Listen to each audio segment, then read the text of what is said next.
Hi everyone, this is Dottie back for the next chapter in The Wizard of Oz. And let's quickly remember where we left off. Our book is about Dorothy. Dorothy is an orphan. She lives with her Uncle Henry and Aunt Em in the prairie state of Kansas. Very gray there. The author just creates a very gray, dismal scene of where Dorothy and her aunt and uncle live. And that very first day, Dorothy got caught. She and Toto were in the house in a cyclone. Uncle Henry was in the barn with the animals. Aunt Em made it into the safety of the cyclone cellar in the basement. But Dorothy and Toto got taken for a ride. They were up in that cyclone in the house, very, very frightened at first, but calmed down, and both fell asleep on the bed. Next, they landed in Oz, where they met the Munchkins, and they met a very nice old lady they learned was a witch. She was the nice witch of the North, though. And everybody also discovered that the house landed on a wicked witch, the Wicked Witch of the East, and killed her. All that was left was her silver slippers, which the Good Witch of the North gave to Dorothy. Dorothy wanted to get back home. She knew that her Uncle Henry and Aunt Em would be worried about her, but it was too dangerous for the Munchkins or the Good Witch of the North to take her. She was going to have to go by herself. So she headed off on the yellow brick road, she and Toto, in search of the Wizard of Oz. He's the most knowledgeable man in the country, and so she was going to see the wizard to see how she could get back home to Kansas. And on her journey, remember, she saved the Scarecrow. The Scarecrow was hung up on a pole. He was alive, which surprised her because in Kansas, scarecrows aren't alive. They're just out in the field, full of straw, but this is a magic scarecrow and came to life. And so he and Dorothy head off with Toto on the yellow brick road. So today we're going to read chapter 4, and this is called The Road Through the Forest. After a few hours, the road began to be rough, and the walking grew so difficult that the Scarecrow often stumbled over the yellow bricks, which were here very uneven. Sometimes, indeed, they were broken or missing altogether, leaving holes that Toto jumped across and Dorothy walked around. As for the Scarecrow, having no brains, he walked straight ahead and so stepped into the holes and fell at full length on the hard bricks. It never hurt him, however, and Dorothy would pick him up and set him upon his feet again, while he joined her in laughing merrily at his own mishap.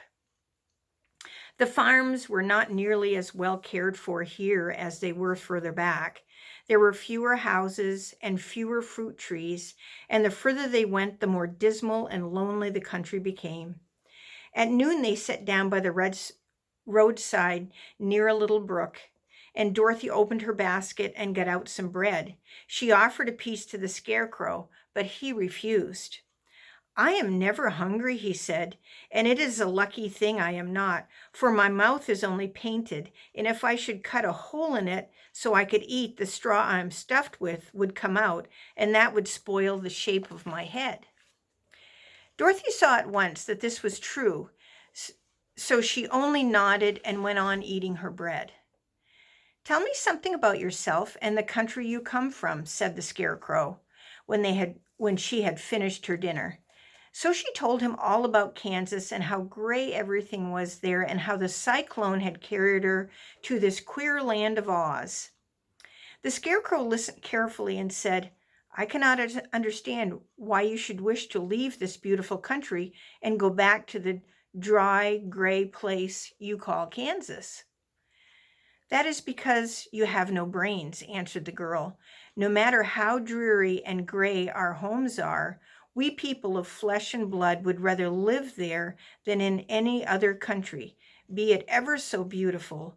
There is no place like home." The Scarecrow sighed. "Of course I cannot understand," he said. "If your heads were stuffed with straw like mine, you would probably all live in the beautiful places, and then Kansas would have no people at all. It is fortunate for Kansas that you have brains."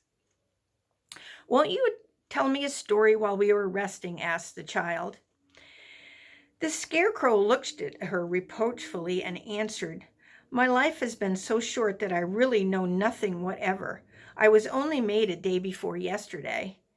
What happened in the world before that time is all unknown to me. Luckily, when the farmer made my head, one of the first things he did was to paint my ears so that I heard what was going on. There was another munchkin with him, and the first thing I heard was the farmer saying, 'How do you like those ears?' 'They aren't straight,' answered the other. 'Never mind,' said the farmer. 'They are ears just the same,' which was true enough. 'Now I'll make the eyes,' said the farmer. So he painted my right eye. As soon as it was finished, I found myself looking at him and at everything around me with a great deal of curiosity, for this was my first glimpse of the world." "That's a rather pretty eye," remarked the munchkin, who was watching the farmer. "Blue paint is just the color for eyes." "I think I'll make the other a little bigger," said the farmer. And when the second eye was done, I could see so much better than before. Then he made my nose and my mouth, and I did not speak because at that time I didn't know what a mouth was for. I had the fun of watching them make my body and my arms and legs, and when they fastened on my head at last, I felt very proud, for I thought I was just as good a man as anyone. "This fellow will scare the crows fast enough," said the farmer. "He looks just like a man." "Why, he is a man," said the other, "and I quite agree with him." The farmer carried me under his arm to the corner and set me up on a tall stick, where you found me. He and his friend soon after walked away and left me alone. I did not like to be deserted that way, so I tried to walk after them, but my feet would not touch the ground, and I was forced to stay on the pole. It was a lonely life to lead, for I had nothing to think of, having been made such a short while ago. Many cows and other birds flew into the cornfield, but as soon as they saw me, they flew away again, thinking I was a munchkin, and this pleased me and made me feel like I was quite an important person. By and by, an old crow flew near me, and after looking at me carefully, he perched upon my shoulder and said, "I wonder if that farmer thought to fool me in this clumsy manner. Any crow of sense could see that you are only stuffed with straw."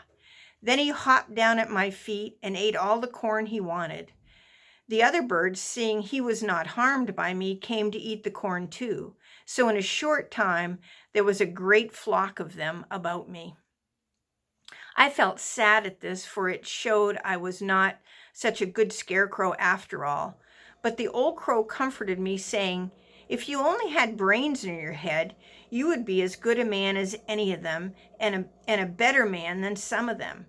Brains are the only things worth having in this world, no matter whether one is a crow or a man." After the crows had gone, I thought this over, and I decided I would try hard to get some brains.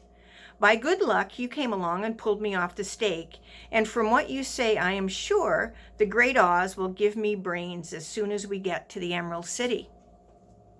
"I hope so," said Dorothy earnestly, "since you seem anxious to have them." "Oh yes, I am anxious," returned the Scarecrow. "It is such an uncomfortable feeling to know one is a fool." "Well," said the girl, "let us go," and she handed the basket to the Scarecrow.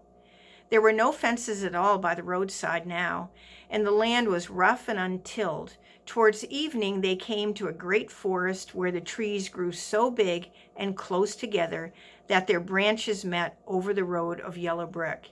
It was almost dark under the trees, and the branches shut out the daylight, but the travelers did not stop and went on into the forest. "If this road goes in, it must come out," said the Scarecrow, "and as the Emerald City is in the other end of the road, we must go wherever it leads us." "Anyone would know that," said Dorothy. "Certainly. "That is why I know it," returned the Scarecrow. "If I required brains to figure it out, I never should have said it." After an hour or so, the light faded, and they found themselves stumbling along in the darkness. Dorothy could not see at all, but Toto could, for some dogs see very well in the dark, and the Scarecrow declared he could see as well as by day. So she took hold of his arm and managed to get along fairly well. "If you see any house or any place where we can pass the night," she said, "you must tell me, for it is very uncomfortable walking in the dark." Soon after, the Scarecrow stopped. "I see a little cottage at the right of us," he said, "built of logs and branches. Shall we go there?" "Yes, indeed," answered the child. "I am very tired out." So the Scarecrow led her through the trees until they reached the cottage, and Dorothy entered and found a bed of dried leaves in one corner.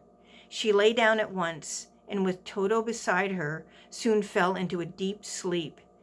The Scarecrow, who never tired, stood up in another corner and waited patiently until morning came. And that's the end of chapter 4. So Dorothy and the Scarecrow are off with Toto on the yellow brick road to see the Wizard of Oz in the Emerald City. Tomorrow we'll pick up and see what happens next. But in the meantime, I hope that you're enjoying your art lessons. I hope you're doing your homework from school. I hope you're going out and getting some exercise and having fun. And I hope that you and your family are doing very well. Until then, I'll see you tomorrow for Chapter 5 of The Wizard of Oz.